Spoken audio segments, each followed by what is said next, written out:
वो क्या है जो हमारे इक्वेटिव 22-23 में 10 नंबर में पूछा जा चुका है। डिस्कस अर्न वैल्यू एनालिसिस, आपको क्या बताना है, अर्न वैल्यू एनालिसिस बताना है। And compute estimate at completion and variance at completion, यानी आपको टोटल, इसका मतलब क्या है, आपको क्या बताना, आपको फाइनल कॉस्ट कंप्लीशन में कितनी कॉस्ट लगेगी वो उसको एस्टिमेट करना है।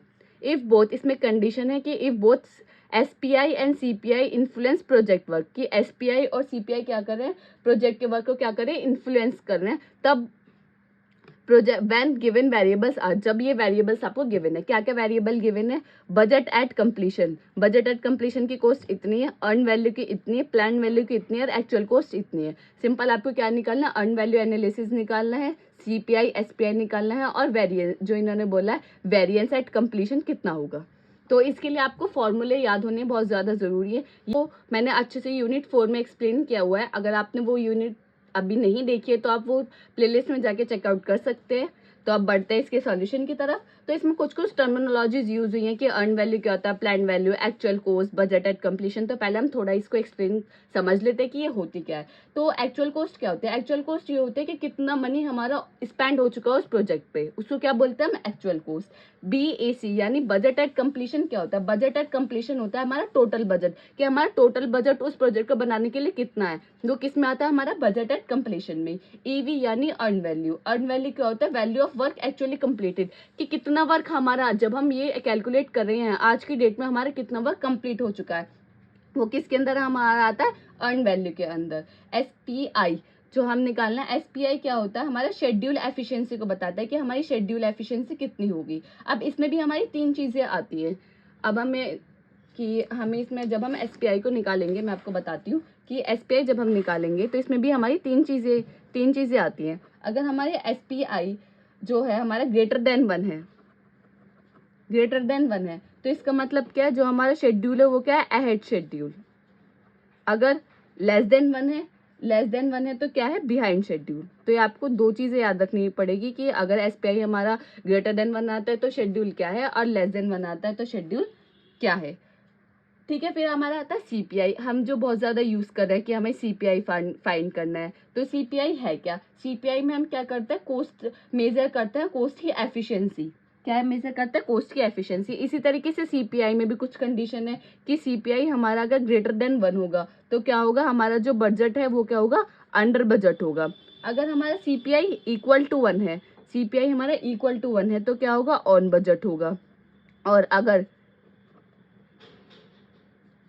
तो फिर क्या होगा, हमारा ओवर बजट होगा। मतलब CPI लेस देन वन है तो क्या होगा, हमारा ओवर बजट होगा। आई होप ये जो छोटे छोटे टर्मिनोलॉजीज हमने इसमें यूज किए हैं तो वो आपको समझ आ गई होंगी। तो हमने क्या निकाला है इसमें, क्या हमने EAV अर्न वैल्यू एनालिसिस निकालने के लिए हमने फॉर्मूला यूज किया है। तो इसका मतलब क्या है, AC यानी एक्चुअल कॉस्ट, हमारी एक्चुअल कॉस्ट कितनी है, प्लस BAC मैंने आपको बताया कि ये हमारे क्या बताती है, टोटल बजट बताते हैं कि हमारा टोटल बजट कितना है, वो माइनस अर्न वैल्यू मैंने आपको बताया कि वर्क एक्चुअली हमारा कितना कंप्लीट हो चुका है उसमें से माइनस का, upon CPI into SPI। CPI और SPI की जो हमने इसमें मल्टीप्लीकेशन किए, ये हमारा क्या बताता है कि हमारा रिमेनिंग बजट कितना रह गया है। ठीक है, तो आई होप ये आपको फॉर्मूला थोड़ा मतलब एक्सप्लेन समझ आ गया होगा कि इस टर्मिनोलॉजीज AC BAC EV ये हमने मल्टीप्लाई क्यों की है।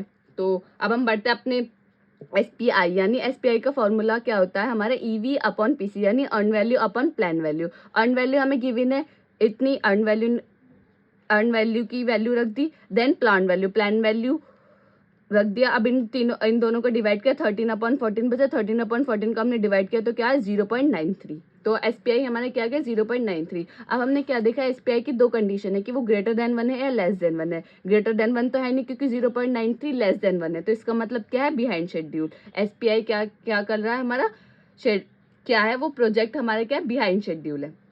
देन CPI हमने निकाला EV upon AC, earn value upon actual cost. Earn value की वैल्यू भी हमें गिवन है और एक्चुअल कॉस्ट भी हमें गिवन है। तो अर्न वैल्यू की वैल्यू रख दी हमने और एक्चुअल कॉस्ट हमारी क्या है, एक्चुअल कॉस्ट की वैल्यू हमने रख दी। देन 13/15 बचा, 13/15 को डिवाइड किया तो क्या है, 0.87। अब CPI की भी मैंने आपको कंडीशन बताई थी कि CPI ग्रेटर देन 1 है तो क्या होगा, इक्वल टू 1 है तो क्या होगा, लेस देन 1 है तो क्या होगा। तो 0.87 यानी लेस देन 1 है, तो लेस देन 1 होता है तो क्या है हमारा प्रोजेक्ट ओवर बजट। तो since CPI is less than 1, this indicate that the project is over budget. ये इंडिकेट क्या करता है कि हमारा जो प्रोजेक्ट है वो क्या है, हमारा ओवर बजट। थर्ड क्या है, EAC। ठीक है, EAC का फॉर्मूला वो हमने निकाल लिया। अर्न वैल्यू एनालिसिस का हमने फॉर्मूला ऊपर ही बता दिया कि इस तरीके से निकालेंगे। फिर इसमें वैल्यूज रखी EAC, जो फिर हमारा AC एक्चुअल कॉस्ट क्या है उसकी value, plus BAC budget at completion, minus EV earn value की value upon CPI into SPI। CPI हम निकाल चुके हैं और SPI भी हम निकाल चुके हैं। CPI यानी कॉस्ट परफॉर्मेंस इंडेक्स और SPI मतलब शेड्यूल परफॉर्मेंस इंडेक्स। ये मैं आपको पहले ही यूनिट में जो हमारी वीडियो है उसकी पर्टिकुलरली यूनिट 4 की, उसमें मैं अच्छी तरीके से एक्सप्लेन कर चुकी हूँ। तो आप वहाँ जाके एक बार देख सकते हैं अगर आपको ये टर्मिनोलॉजीज अच्छे से नहीं समझ आई हैं। तो वहाँ मैंने फॉर्मूले भी वहीं अच्छे से एक्सप्लेन किए कि किस तरीके से हैं ये फॉर्मूले। तो हमने क्या निकाला, CPI और SPI हम पहले ही निकाल चुके हैं। शेड्यूल परफॉर्मेंस इंडेक्स और कॉस्ट परफॉर्मेंस इंडेक्स, उनको मल्टीप्लिकेशन करने के किया और अर्न वैल्यू एनालिसिस हमारी ये आ गई। आप एक बार खुद से कैलकुलेशन करके देखें, अगर कोई ये मतलब ये नहीं है कि मैंने बिल्कुल, मुझसे भी मिस्टेक हो सकती है, तो एक बार आप क्रॉस चेक कर लें। देन हमारे इन्होंने क्या बोला था, क्या निकाला, मैं variance at completion. Variance at completion का फॉर्मूला क्या है, BAC माइनस EAC। BAC यानी budget at completion minus earn value analysis. Budget at completion बार बार बता रही हूँ मैं, बजट एट कंप्लीशन का मतलब क्या है कि टोटल बजट हमारा कितना था, माइनस अर्न वैल्यू एनालिसिस कितना हमने उसको इन एक्टिविटी को कंप्लीट करने में हमारे कितना लगा, और टोटल बजट हमारे कितना था, टोटल बजट इतना था और अर्न वैल्यू एनालिसिस हमारी इतनी थी, उसको माइनस किया तो हमारी नेगेटिव में वैल्यू आई। नेगेटिव में वैल्यू तो क्या इंडिकेट कर रहा है, the project is experiencing a budget overrun. Budget हमारे क्या कर रहा है, ओवररन कर रहा है, कितना, इतना। सिंपल ये जो क्वेश्चन है ये आपको टोटल फार्मूला बेस्ड है। आपको पता होना चाहिए कि SPI का फॉर्मूला क्या है, CPI का फॉर्मूला क्या है, EAC का फॉर्मूला क्या है, और वेरिएंस, अगर वेरिएंस एट कंप्लीशन निकालना है तो उसका फॉर्मूला क्या है, और जो टर्मिनोलॉजीज है उनका थोड़ा मीनिंग पता होना चाहिए कि EV क्या है, प्लान वैल्यू क्या है, CPI क्या है, EAC क्या है, या बजट एट कंप्लीशन क्या होता है। तो मैंने आपको थोड़ा मतलब बता दिया अच्छे से। तो ये आप बस फॉर्मूले इसमें मेन है, फॉर्मूला आप अच्छे से याद कर लें। अब बढ़ते अपने नेक्स्ट क्वेश्चन की तरफ, जो कि हमारा 22-23 में 10 नंबर में आ चुका है। तो ये क्वेश्चन है क्या, you are a manager a project which is in 6 month of its execution. आप क्या है, एक मैनेजर है जो आप प्रोजेक्ट पे वर्क कर रहे हैं, जो कि हमारा कितने मंथ में एग्जीक्यूट होना है, 6 मंथ में। You are now reviewing the project status. आप रिव्यू कर रहे हैं प्रोजेक्ट के स्टेटस को कि उसका स्टेटस एक्चुअली क्या चल रहा है, and you have ascertain that project is behind schedule. अब इसका मतलब क्या, प्रोजेक्ट इज बिहाइंड शेड्यूल। अब मैंने आपको बताया था कि प्रोजेक्ट बिहाइंड शेड्यूल कब होता है, प्रोजेक्ट कहाँ गया, ये रहा, project is behind schedule. Behind schedule कब होगा, जब हमारा SPI क्या है, लेस देन 1 है। तो आई होप ये आपको पता चल गया होगा कि इसमें ये जो यूज किया है कि बिहाइंड शेड्यूल, इसका मतलब क्या है कि हमारा SPI यानी शेड्यूल परफॉर्मेंस इंडेक्स की वैल्यू क्या है, लेस देन 1 है। तो actual cost of activity A, जो एक्टिविटी ए की जो एक्चुअल कॉस्ट है वो इतनी है, दैट ऑफ एक्टिविटी बी की एक्चुअल कॉस्ट इतनी है। The plan value of these activities, plan value कितनी है, ए की ये है और बी की ये है respectively. The activity A is 100% complete. जो एक्टिविटी ए है वो क्या हो चुकी है, 100% कंप्लीट हो चुकी है। However activity B is only 75 complete. Activity A जो है वो हमारी 100% कंप्लीट हो चुकी है, और एक्टिविटी बी कितना कंप्लीट हो चुकी है, 75% कंप्लीट हो चुकी है। Calculate the schedule performance index, यानी SPI ही आपको कैलकुलेट करना है, शेड्यूल परफॉर्मेंस इंडेक्स से आपको कैलकुलेट करना है।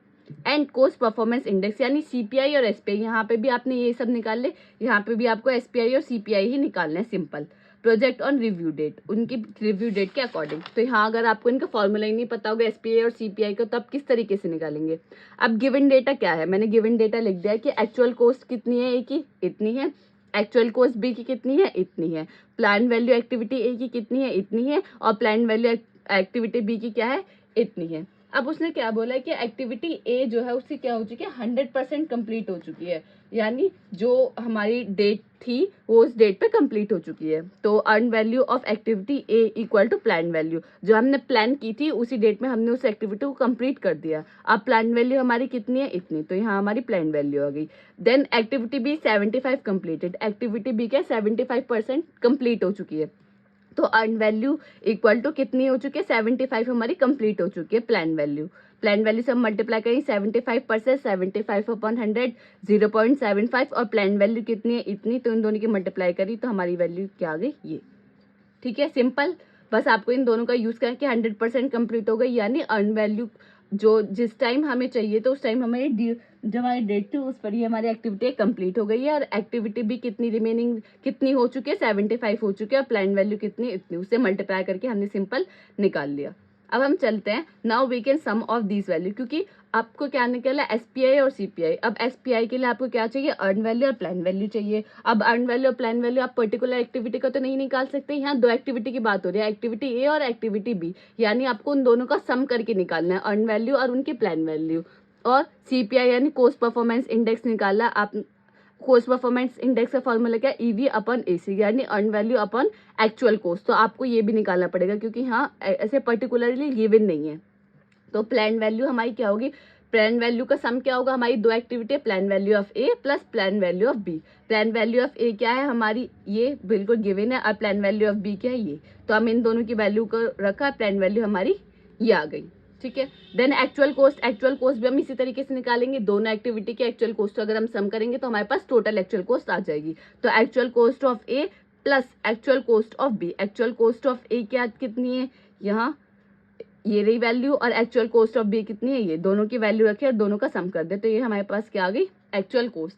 टोटल अर्न वैल्यू, आपको टोटल अर्न वैल्यू हमें किस तरीके से निकाल लिया हमने total earn value. Total earn value equal to total earn value of A plus total earn value of B. हमने टोटल अर्न वैल्यू निकाली थी कि 100% कंप्लीट हो गई तो सेम रहेगी, प्लान वैल्यू सेम रही, और 75% कंप्लीट हो गई तो 75% कि हमने क्या निकालती थी, दोनों की वैल्यू को रखा और सिंपल इनको ऐड कर दिया, तो टोटल अर्न वैल्यू हमारी ये आ गई। हमने यहाँ टोटल अर्न वैल्यू निकाली थी ना on the basis of statement कि 100% कंप्लीट हो गई है तो अर्न वैल्यू प्लान वैल्यू के इक्वल होगी, और 75% कंप्लीट हो गई तो 75% into plan value of B. तो simple plan value earn value और टोटल अर्न वैल्यू निकल गई। तो अब now we calculate the SPI and CPI, easily calculate कर सकते हैं। एसपीआई का फॉर्मूला क्या है, earn value upon plan value. Earn value की वैल्यू क्या है, अर्न वैल्यू कहाँ, ये रहा अर्न वैल्यू की वैल्यू है कि अपन प्लान वैल्यू ये रहा प्लान वैल्यू का, दोनों को डिवाइड किया तो अप्रोक्सीमेटली 0.923 हमारी वैल्यू आई। Then cost performance index CPI निकाला, तो सीपीआई का फॉर्मूला क्या है, earn value upon actual cost. Earn value कितनी है, सेम ये रही, और एक्चुअल कॉस्ट हम निकाल चुके हैं, ये रही। Earn value upon actual cost रखा, इसको डिवाइड किया तो क्या है 0.8, तो एसपीआई और सीपीआई दोनों का निकल गया। क्वेश्चन में सिर्फ यही पूछा था। दस द शेड्यूल परफॉर्मेंस इंडेक्स यानी एसपीआई से अप्रोक्सीमेटली 0.923 आया, और कॉस्ट परफॉर्मेंस इंडेक्स क्या है हमारा 0.8। आपको इस क्वेश्चन में, आपको क्वेश्चन देखने में काफी बड़ा लग रहा होगा, बहुत सिंपल क्वेश्चन था, कुछ नहीं था, सिंपल वैल्यू गिवन थी, सिर्फ आपको क्या याद होने चाहिए, फॉर्मूले। वही मैं बार बार बोल रही हूँ, जो ये टॉपिक है अर्न वैल्यू वाला, इससे हमेशा ज्यादातर जो चांसेस रहते हैं वो न्यूमेरिकल आने के चांसेस रहते हैं, जो कि आए हुए वो मैंने आपको करा दिए, और आपसे सिंपली न्यूमेरिकल ये फॉर्मूला बेस्ड ही पूछेगा, जिस तरीके से आप ये अब तक एकेटी में अब तक पूछे जा चुके हैं। तो ये जितने भी न्यूमेरिकल आए थे वो मैंने कंप्लीट करा दिया आपको इस वीडियो में। अगर आपको कोई भी डाउट है तो आप कमेंट सेक्शन में पूछ सकते हैं। अगर आपको ये वीडियो अच्छी लगी हो तो लाइक कमेंट शेयर करना ना भूलें। Thank you for watching this video. मिलते हैं किसी अगली वीडियो में।